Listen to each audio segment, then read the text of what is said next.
People look at me today and they see a genius. It's a heavy word, isn't it? Almost like a tombstone. It ends the conversation. It carries the weight of expectation, of innate intelligence, of a brain that works in a way others can't quite grasp.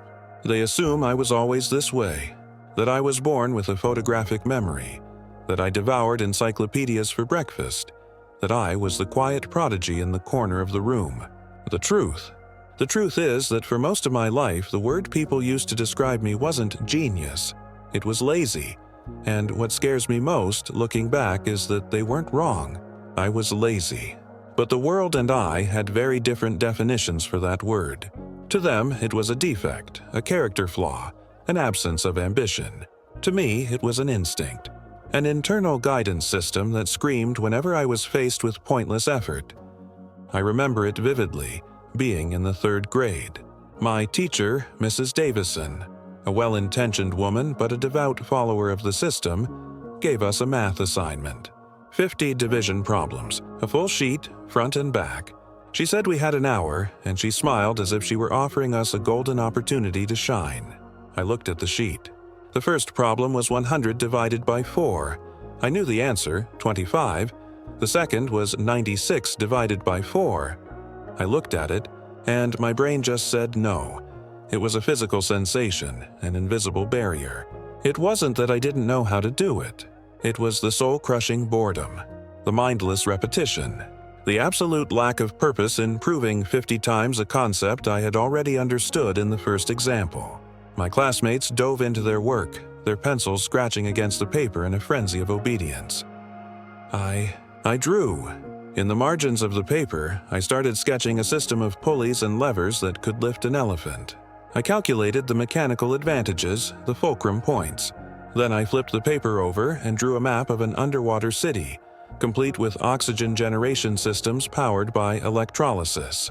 When Mrs. Davison walked past my desk 45 minutes later, I hadn't solved a single problem beyond the first. She looked at my drawings, at the complexity of my little diagrams, and then at the nearly empty problem sheet. Her face became a mask of disappointment and confusion. "You have so much potential," she said, and that sentence would become the soundtrack of my youth, an epitaph for a tomb not yet dug.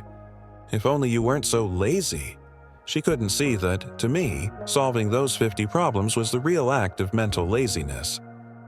It was turning off the brain and operating on autopilot. My drawings, to me, were the real hard work. They were engagement. That word, lazy, followed me like a shadow. In high school, I was a ghost in the classroom. I was the student who never did the homework but aced the final exams. The teachers hated me for it. It was a personal affront to their work ethic. They couldn't understand. "He doesn't apply himself." My history teacher, Mr. Harris, would say in parent-teacher conferences, "He only does the bare minimum to get by." And again, he was right. But what he didn't understand was my definition of bare minimum. Why should I write a 10-page essay on the themes of The Great Gatsby when I could explain the same thing, more elegantly and effectively, in 3 paragraphs? The system didn't reward efficiency or clarity of thought. It rewarded visible effort, time spent sitting in a chair, the amount of sweat, and I hated to sweat. My brain was fundamentally allergic to unnecessary work. I'd see my classmates highlighting every line of the textbook with 5 different colors. I never highlighted a word. To me, if everything is important, then nothing is important. It was effort that generated no insight, just a carnival of color on a page. College was a slow-motion disaster. I enrolled in an engineering program, deluded by the promise that I would finally find a place that valued clever solutions over brute force. I was sorely mistaken. The curriculum was a forced march through formula memorization, exams that tested your ability to regurgitate information, not to think. My peers pulled all-nighters in the library, fueled by caffeine and desperation, filling notebooks with calculations and derivations. They formed study groups that felt more like trauma support circles. I went to the movies. I read science fiction. I learned to play the guitar. I slept. I'd show up to the exams, derive the formulas from scratch from first principles, because, to my lazy brain, It was genuinely easier than memorizing them, and I'd pass with mediocre grades. I watched my exhausted, stressed-out classmates get better grades simply because they followed the good student playbook. They were rewarded for their endurance of pain, while I was punished for my aversion to pointless effort. The lowest point, the moment the shadow of laziness almost swallowed me whole, was during an internship at a major tech firm. My boss, a man named Mark, was the personification of hustle culture. He arrived before everyone and left after everyone. His desk was a shrine to productivity, with color-coded Post-it notes and Gantt charts. He gave me a project: optimize a piece of code that was slowing down a data analysis software. I spent 2 days staring at the screen. The other interns, eager to impress, would have started rewriting lines, making incremental optimizations, logging every hour of work. But it felt laborious and inefficient. Lazy as I am, I spent those 2 days just thinking. I didn't write a single line of code. I walked the halls, I drank coffee, I stared out the window. I was mapping the entire system in my head. On the 3rd day, I had an epiphany. The problem wasn't in the code he told me to optimize. The problem was in a completely different legacy module that no one had touched in years, which was calling that function inefficiently, thousands of times a second, with redundant data. I wrote 3 lines of code in a totally different place, adding a simple cache. The software became 10 times faster. I brought my result to Mark, proud, hoping to finally be understood. He looked at my 3 lines of code. "That's it?" he asked, visible suspicion on his face. "I gave you a week. You did this in, 5 minutes? Where's your progress report? Where are the benchmark tests I asked for?" I tried to explain my thought process, the analysis, the discovery. He wasn't interested. I was expecting a more detailed report, a more thorough analysis, he said, shaking his head. "This just looks lazy." He couldn't see the value in the solution. He could only see the lack of apparent effort. That day, I wasn't praised. I was reprimanded for not taking the project seriously. It was that night, riding the subway home, that the weight of all those voices, Mrs. Davison, Mr. Harris, Mark, crashed down on me. I was looking at my reflection in the dark glass of the window, and I saw the face of a failure. A man in his early 20s, full of potential, but unable to fit in anywhere. The entire world was telling me the same thing, that my natural inclination to find the path of least resistance was a defect, that my laziness was a character flaw, and for the first time in my life, I believed them. I spent the next few months trying to change. I forced myself to create detailed schedules. I used the Pomodoro technique. I filled whiteboards with to-do lists. I tried to be Mark, and I was utterly miserable. And even worse, mediocre. My work became slow, uninspired. In trying to kill my laziness, I was killing my genius. And then a simple question popped into my head, so clear and loud it felt as if someone else had whispered it in my ear. What if they are all wrong? What if laziness wasn't my greatest defect, but my greatest, most misunderstood advantage? What if my desire to avoid work wasn't a weakness, but a superpower? An evolutionary instinct for efficiency. A lion doesn't hunt a mouse when an antelope is nearby. It doesn't expend more energy than necessary. Nature is lazy. Physics is lazy. Light always takes the fastest path. Why should I be any different? In that moment, I stopped fighting myself, and I started studying myself, as if I were a laboratory specimen. I became an anthropologist of my own mind. I wanted to understand the anatomy of my laziness, and I discovered it wasn't random. It was a system, an incredibly sophisticated optimization engine, guided by clear principles. And from these principles, I distilled my rules, my unfair advantages. The first thing I realized was how I learned. I never memorized facts. I hated it. It felt inefficient. Instead, I always tried to understand the foundation, the underlying structure. If you understand the tree, you don't need to memorize every leaf. This became my first unfair advantage, the rule of the knowledge tree. Before I try to learn anything new, Be it a language, a musical instrument, or quantum mechanics, I refuse to look at the details. I spend time, sometimes hours, sometimes days, just searching for the trunk and the main branches. What is the fundamental principle here? What are the 2 or 3 core concepts that hold this entire field together? I read book introductions, I watch beginner videos, I talk to experts, and I ask, if you had to explain this to a 10-year-old, what would you say? I ruthlessly ignore all the details, all the twigs and leaves, until I have a solid mental model of the main structure.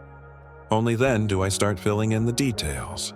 And the most amazing thing happens. The details fit in effortlessly. They have a place to go. Memorization becomes unnecessary, because knowledge becomes a logical consequence of the structure I already understand.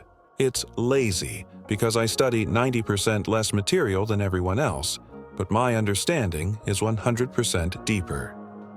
The second discovery came from observing how I solved problems, like with the internship. I didn't start doing immediately. I stopped and thought. I realized that the quality of a solution is not determined by the amount of work, but by the quality of the question you ask at the beginning. This became my second unfair advantage. The rule of the right question. Before I start working on any problem, I force myself into a period of productive laziness. I do nothing related to solving. I just walk, take a shower, sit in a park, and I ask myself, what is the real problem here? Not the problem I was given, but the problem behind the problem. Am I trying to build a better ladder, or am I trying to get to the second floor? Is the goal to optimize this code, or is it to make the software feel faster to the user? I spend 80% of my time defining and redefining the question, because once you have the perfectly framed question, the answer, often, is obvious and surprisingly simple. Like my 3 lines of code. It's the ultimate cheat code because while everyone else is running in the wrong direction with great effort, I take a single step in the right one. It's Archimedes' lever. Give me the right question, and I shall move the world. But the third and most important discovery was about my own mind. I realized my brain only worked at its peak capacity when it was genuinely interested. Any attempt to force it to focus on something boring was like trying to carve marble with a wooden spoon. It was useless and exhausting. Society tells us to have discipline, to force focus. I discovered this was foolish. True genius doesn't come from discipline, but from seduction. You don't force your brain, you entice it. This became my third and most powerful unfair advantage, the rule of the mental playground. I treated my brain not as a workhorse, but as a temperamental, gifted child. I needed to build a playground for it. If I needed to learn about the history of ancient Rome, I didn't read a dry textbook. I played a strategy video game set in Rome. I watched epic HBO documentaries. I read biographies of the most bloodthirsty Caesars and their political intrigues. I found the angle that made it entertainment, a story, a game. I turned work into play. The laziness here is that I never feel like I'm studying. I'm just having fun. And while I'm having fun, my brain, fully engaged and flooded with dopamine, absorbs information at a speed and depth that no amount of discipline could ever achieve. When I put these 3 rules together, the knowledge tree, the right question, and the mental playground, my life transformed. I stopped apologizing for my laziness. I started seeing it as my operating system. I built my career around it. I became a consultant, a problem solver. Companies would pay me absurd amounts of money to spend a week observing, and that's exactly what I did. I'd walk around, I'd talk to people, I'd ask questions, and at the end of the week, I'd deliver a 1-page report with a solution that was often so simple it felt like an insult. But it worked. And people started using the word genius. And I'd laugh to myself, because I wasn't a genius. I was just lazy. Strategically, purposefully, and proudly lazy. That kid in the 3rd grade who refused to do 50 division problems wasn't a bad student. He was an optimizer.